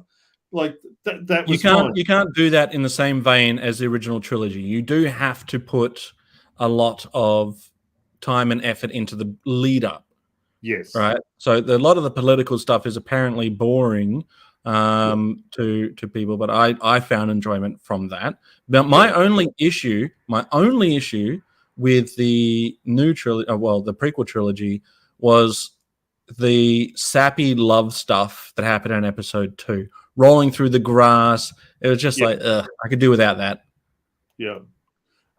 It's a bit like trying to get a new generation into some of the old Bond films. Like I introduced my sons to Dr. No because they were watching the newer Daniel Craig films. But then when you go and show them the original film that changed the world and cinema, it is so slow. And the action sequences so I think that's where you know, you have to appreciate each of the films in their era. But if the new generation are only into slashing and running and, you know, explosions without the character development, then it goes from being a space opera of a grand scheme into, you know, sci-fi of the week. Right. This is our drinking buddy, Darren.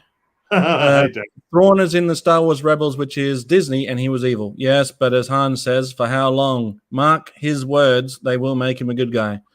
Darren Roberts, good friend of mine. Brendan, good friend of mine. We catch up for beers.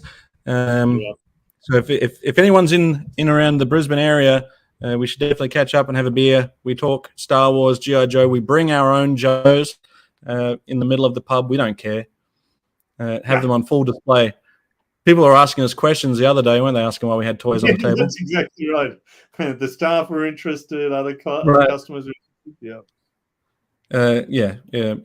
It's like at this point in my life, I don't care.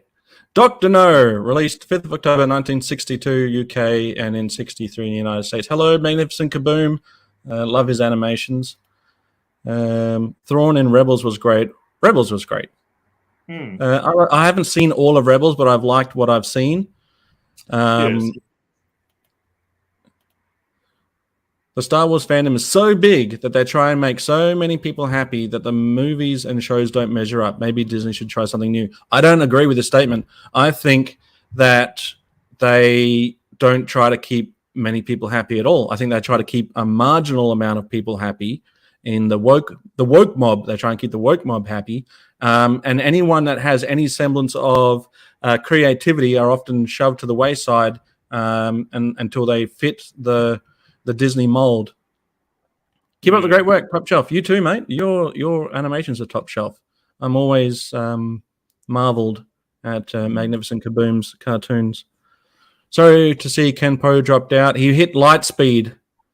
Yeah, and Ken wasn't even sure if he could have joined us. We were hoping maybe we were going to do this yesterday, but Ken had other plans, so it was good to have him here. It was good to have Ken as a perspective on someone who has a half full. Yeah, we've been doing a tete-a-tete, Ken and I, on Instagram. So chatting about this. They should just please us. We spend all the money. Before the woke people were around, I was belting wallet wax at these things. Yeah, look, I spent... I don't collect Star Wars anymore, and largely because I've just become I don't know, disheartened by it. But I was collecting action figures. I've always collected them as a kid, like everyone did back in the 80s. They always got Star Wars toys. But then as I was transitioning into a teenager/adult collector, I was collecting all of the new stuff. I had just everything that came out, I was getting them.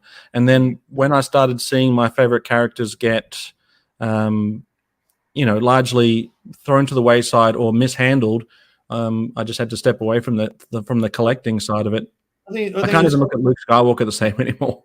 Yeah, well, I think it was Chris Gore who said that Disney Star Wars missed the greatest opportunity in cinematic history when you couldn't get Han, Luke, and Leia together.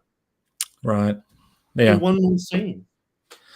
I think I would have appreciated the new trilogy had they kept the first one as the passing of the torch. I have everybody right where you would expect them to be, generals and whatever, and then have something happen that then leads on to the rest of the whatever, right? So you can still have Luke, Han, and Leia all together, and then move on to the new characters from there. Leave them in a respectable place.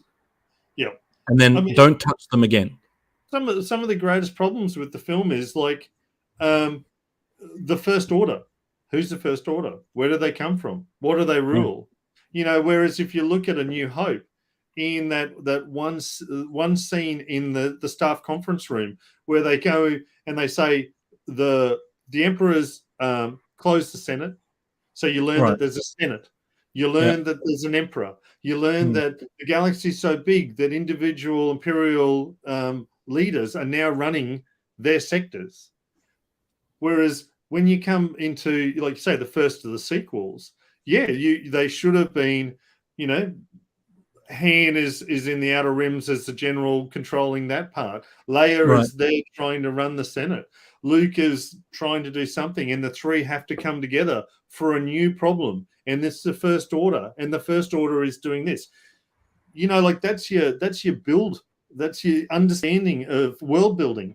And they lack that ability. They've just gone, nah, he's broken, he's separated. Leia is almighty, and you go, doing disservice to other great characters. Yep. Lando's the same. Another great general. I literally forgot Lando returned. What was he? What was he in? Because he comes back in the second or the third one. Third one. Yeah. Was it the third one? The one where we think Chewie dies. But Yeah, that was a fake out. That was a fake out. Yeah, because that's right. Basically, what was his role? Oh, he's driving around in the desert in some weird ass vehicle looking for the Sith Wayfinder. Even remember the term. You know, like it's a MacGuffin. He's driving around looking for a MacGuffin. Yeah, and again, rewriting history. It's Slave One. Yeah. That's what it is. What's Spartacus? So we can't say if Disney's ever going to do a Spartacus, what are we going to call him? An indentured worker? I mean, if you can't say he's a slave, he was a slave. Boba Fett was a mean person who had a Slave One. Right. Yeah. I think overall, I don't think that it's nitpicking when it's literally having a emotional reaction to something, right? So we can have an emotional reaction to this because we've largely grown up with it. We've formed a connection to it. We probably understand it more as fans than the people that are now handling it because they own it, right? And so when they disregard things that we have come to love just for the sake of mixing it up a little, yeah, you can't help but feel like it's personal. No, we were having these conversations in 1980, in 1981. Right. You know, at 9 and 10 years of age, we had the photo novels, we had the Marvel adaptation of the movies. Yeah, you know, I remember watching the Christmas special on TV. You know, like, so there were groups of us discussing this back then, trying to understand the lore. And like you say, someone buys the rights to it, and they'll go, "Well, we know better." You know? Yeah. You don't like it, well, you're toxic. You know, you're living in the past. And you go, well, the only reason it's still worth $1 billion is because people like the chat here have been spending money for 40 odd years. You know, I think the problem with the internet is that any old idiot can get on it, right? Yeah. So if you've got a couple of idiots going on there saying racist things or they're saying sexist things, and you latch onto those comments, it's very easy to just lump everybody into that one thing. Oh, you don't like it because you're racist or sexist or bigoted or whatever. Which makes it really hard for us that have real concerns to have our voices heard because we're being drowned out by the idiots. Yeah. Release your anger. All your hatred. And see, there it is. We all know. They mistake passion for toxic. There are some toxic people out there. But like I said, any old idiot can be on the internet. But yeah, that's right. Yeah, just because passion is different to toxicity. And I'm not saying we're the gatekeepers, but I'm saying that there's certainly well-established law and you work around that instead of... Yeah. And Obi-Wan was just, you know, it had the potential to be great. And at the end, they'd done so much, but then gone, all right, but we don't really want to change from A New Hope, so we've got to say these lines. And you go, well, why do it? Why? Right. But you can have your new characters and you can have your new agenda, but you don't have to drag everyone else through it. You can just say you had these characters are now living in a galaxy far, far away doing their own thing. Yeah, we've got some new characters here because it is a large galaxy. You don't have to interfere with anyone. Yeah. But if they had started, imagine if the first episode of the new trilogy started quite like how episode 3 started. Yeah. Right? You're already in the midst of a battle. It's already everyone. You got Luke potentially in an X-wing. You got the Falcon driving around. You've got Leia up in the bridge of some giant starship, and we watch the rise of this new empire called the First Order, right? Yes. And then from there, you start bringing in their new hope, their new characters, the new generation that goes forward, and then I think if we have and show respect to these characters. And then move them on, let them have their lives, and then move on to your next character. Don't build yours up by shitting on the other ones that came before it. That's right, because within 5 minutes, you've established the old connection. You've established where the galaxy currently stands, and each of them's probably got someone they're mentoring. Right.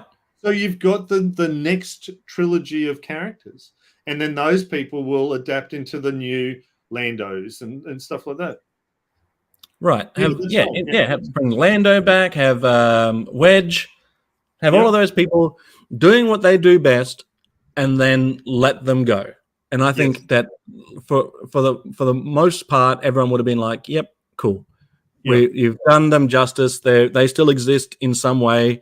I don't see any value in having to kill them off unnecessarily,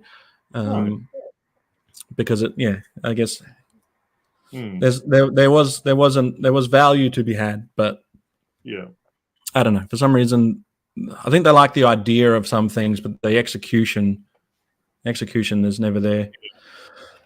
Well, we've gone over an hour and a half. I can keep rambling, or we can call it a day. We can always come back for the other half of the glass at some stage. We'll make sure Ken's got a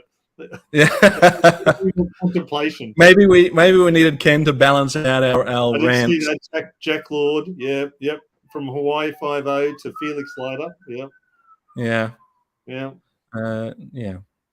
So I don't know, these if they're so intent on stripping down these characters to being a shell of their former selves, then why bother bringing back Luke in The Mandalorian? Look, I mean, very strange. Top shelf. Thanks, mate.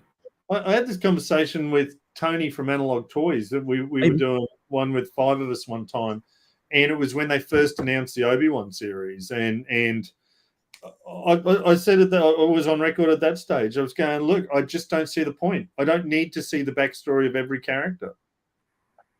Like that 20-year gap, I can explore that in my head. I don't need it to be fed down to me. And then when you feed it to me and you leave me at exactly the same point I was at the end of Revenge of the Sith, except now we've had him meet Leia, and you go, now it makes less sense. So I'm in a situation where, because I was born in 1980, so I grew up having basically all 3 movies available to me when I was old enough to understand where the movies were. But I wonder if you might be able to clear this up for me then. When episode 4, A New Hope came out, was anyone disappointed that they didn't go into Darth Vader's backstory and say who he was other than he killed Anakin Skywalker? No. Did they want to see who was under the helmet? Was it a big deal? No, he instantly became one of the greatest screen villains of all time. Right. So, well, that's what I mean, though. It's like now everyone's like, so Reva, for instance, right? There's a part of my head was like, okay, I don't understand what's happening with Reva here. She doesn't make any sense, and I need some backstory because otherwise she makes no sense to me. Whereas Darth Vader, and I know it's a little bit easy for me to say because I have all the pieces of the puzzle for Vader, but there was nothing while watching the first one that makes you think that he's not all that he needs to be for that movie. Like if you got more information, which we ended up doing, then that's great and it fleshes him out. But I can't see anyone going in there confused like we are with Reva. Yeah, no, that's right. It was it was. Thanks, man. You got a fan. It's like Reva again was look, we've got these old characters, but we really need a new one because we need another series. We need something more they can consume. But then you don't give me a rounded character. I'm going to kill Darth Vader, who stabbed me as a child, by killing other children and other Jedi. So I'll get close to him. And then I'm going to try and kill Obi-Wan, but not really because it's a trap to get Vader, even though I've been with him twice in the TV series before. And now I'm just going to wait till he's not busy, and then I'll stab him in the back. And then I'm not going to kill a small child, and I've been redeemed. Because I redeem myself, because no one else can redeem me. Ugh. Right. Ben told us everything that we needed to know about Vader and Star Wars. Yep, I agree. So it's not like Vader's a big mystery that nobody knows about until Empire. It's like we know enough. If Episode 4, which it was just Star Wars then, right? If Star Wars was just its own movie, it would be today still considered a masterpiece. a great Yes. movie. It had a beginning, a middle, and an end, and it would have just been a great space opera. Yes. Too much information removes the. Yeah, I get that too. But with Reva, it was like there was a mystery around her. They orchestrated a mystery around who she was.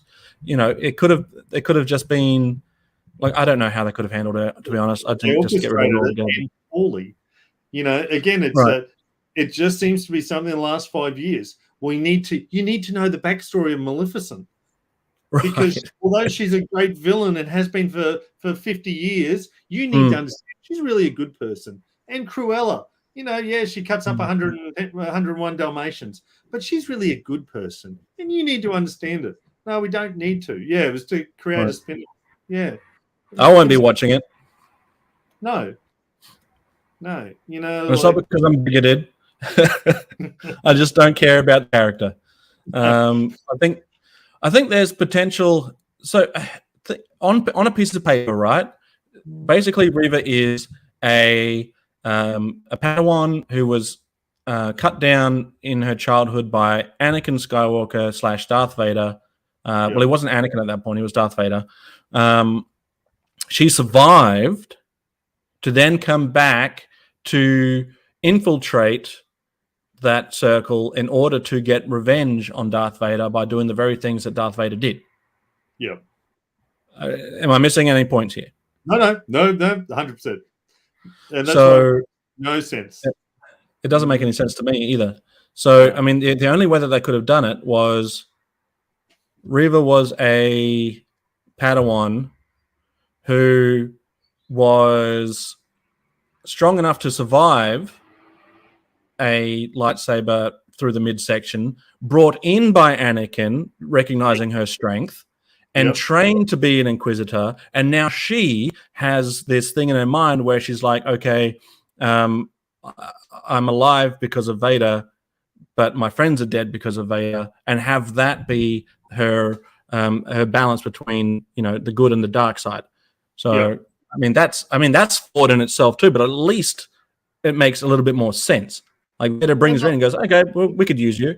I'm with you. I'd thought about that. How could you have introduced that character if you're going to? And it could have started with Anakin walking through and killing younglings and then stopping with her. And you see him point and go, bring that one with me. And from that moment, she's forced into this lifestyle. And it's until that she is sent out and the person she's hunting is Ben. Right. Is that's when the conflict that's been hiding in her is drawn, and she can see that, you know, she's redeemed by meeting Obi-Wan, by, you know, and then dies fighting Vader. You know, like there's an arc. Yeah, you won't get your return series, but that's an arc. That's an understandable character. Yeah. And I guess that could have been another way for that end duel to finish, where Obi-Wan had to leave for whatever reason, right? Couldn't finish off Vader, and then leave it for a Reva versus Vader final fight. Yeah. Which ends up killing her, I suppose. But yeah, I don't know. I don't. The pieces of the puzzle are all there. It's just someone's cramming them in with a mallet in the wrong spots. Yeah, you know, you could have had Darth having doubts about Reva and following her to the confrontation with Ben, and Reva drawing the line and saying, "This is my end. This is my battle. You flee. You know why you have to flee." And Obi-Wan leaves still as the master who'd won the fight with Vader. We don't get a fight between him and Vader at this 10-year point. You do with Reva, and she dies. Again, it was, you know, like the character would have made more sense if she died. But Disney wanted it both ways. They wanted to introduce this flawed character who was redeemed, but all of the flaws made no sense to a character, and then she survived. You know, and she's forgiven of all the war crimes because she didn't kill someone. I think I'm agreed. Darth shouldn't have fought Obi-Wan. Yeah. That's my guilt. I was all right with them having at least one more confrontation, just for that whole closure with Ben, saying that he's more machine than man, and that the conflict in the mind. Even you could have explored that. He's more machine. It doesn't matter how much reason that Obi-Wan throws at him in that mental duel. Darth is just relentless. He is now a machine, and that's where it may not be the physical machine. It could be the mentality. It doesn't matter what I'm pointing out to you. It doesn't matter that you know that you're wrong. And another way of showing that would have been having Obi-Wan just lop off those robotic limbs and have Vader still relentless going after him still. One arm and still coming at him. James Cameron Terminator. It doesn't matter what you do. It just keeps coming. It was relentless. It drags itself across the floor at you. Like I've said earlier, like my issue is that neither of their arcs made sense. Ben acknowledged that one of them had to die, and and that was in his mind when he started that duel, and just like Revenge of the Sith, at the end he just walks away, and you go unsatisfied. You've had 10 years to contemplate your mistake. In your mind, you knew where you were entering this fight and what the likely outcome was, and all it did is, no, well, I need this other fixed point over here, so we can't do it. Well, then don't do the fight. Right. Do a mental fight. Do something else. Introduce your Reaver, lose your Reaver, whatever it is. But this particular fight between Darth and Ben should not have occurred. It makes no sense. I think another issue is it doesn't give a satisfying reason for any of it by the end of it. Like the whole series as a whole, it doesn't have a really good overarching story that has a good beginning and middle of an end of any one character. No. So it's just a hot mess. Even the whole Leia thing, having to rescue Leia, even that's taken away from him because he doesn't get to bring Leia back. He has to continue, and it happens on more than one occasion where he has to pass that task on to somebody else. And if somebody else can do that task, then he was never needed to begin with. Yes, 100%. 100%. One of the wealthiest planets that we know in that universe. If Bail didn't want the Empire to be notified, which is a mistake, because now at the end of Obi-Wan, they know that he has direct contact with Kenobi. They know that he'd never reported Leia as being kidnapped. So Bail Organa, from this moment on, is right to be dragged into an interrogation room. Well, and then I guess there's still, at this point, the Empire is rising, right? But the Senate still exists. Yes. So there should be something where why would you just accept that your daughter was kidnapped and then be like happy that she's back? There should be more happening now. There should be some severe negotiations with the Empire saying, this is because of actions happened here. We're largely a peaceful planet, because they don't have weapons, right? Is that they're not? My understanding is that they didn't really have that planetary defense, but right. I'm trying to remember what Leia says before they blow up the planet. I would pay money to hear these gents talk about this indefinitely. I love these talks. You can consider becoming a channel member. No obligation to do so. You should hear us over a couple of beers talking about this. Oh, mate, yeah. We got really riled up at the pub. Oh, I think we ended up clearing a circle around us at one point. There was just being watched. It was great. Love it.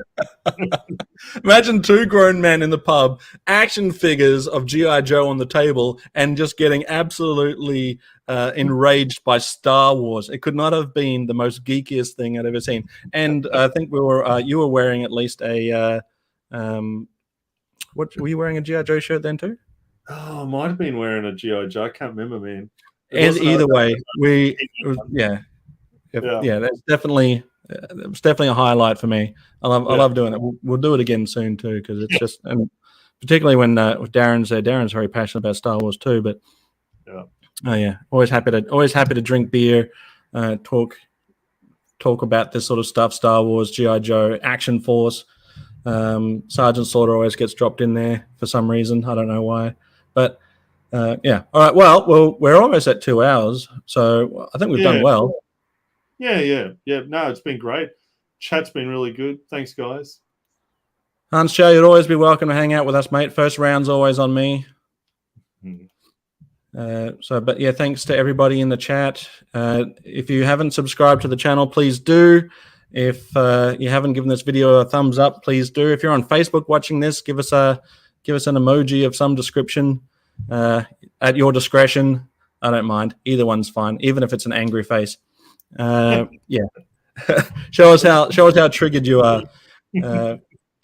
But Brendan, thank you for hanging out for almost 2 hours with me to talk about this. I think there's probably more conversation to be had to do with Star Wars. I'm going to make you my Star Wars guy. So the next time we talk Star Wars, I'll have you back on. I think maybe we'll talk about the original trilogy next time, and maybe then we can bring a bit more hope to the conversation. I'd also love to talk Mandalorian. Hans Chow, I don't drink. I'm Chinese, and unlike the Sarge, I do not have the constitution of a vending machine. Well, that's all right. Happy to shout you a soda pop. There's no judgment. No judgment. Well, that's right. Thank you, Zazel and Brendan, for a cool chat. You're welcome. Thank you. A new hope, perhaps. There's always hope. There's always hope. But yeah, we'll talk about next one. We'll talk about the original trilogy. Maybe we'll go through. Maybe we can go through every episode. Maybe we can start from. How would we do it? Would we start from episode 1, or would we start from episode 4? Look, that's what to be with you. Yeah, I'm thinking we need to start at episode 1 and then commiserate at the end of episode 9. Oh, so we've got a happy middle, and we start off a little bit disheartened and end on just shock and horror. Yeah, Darren, we'll have to get you in on one of these, mate. But all right, we'll figure out the details and we'll come back to it. But I'm happy to talk Star Wars again. Big Star Wars fan, original trilogy. So if you're keen, I'm keen. Yeah, always. All right. Well, with that, we'll leave you to it. Thanks everybody in the chat. Much appreciated. You're dismissed.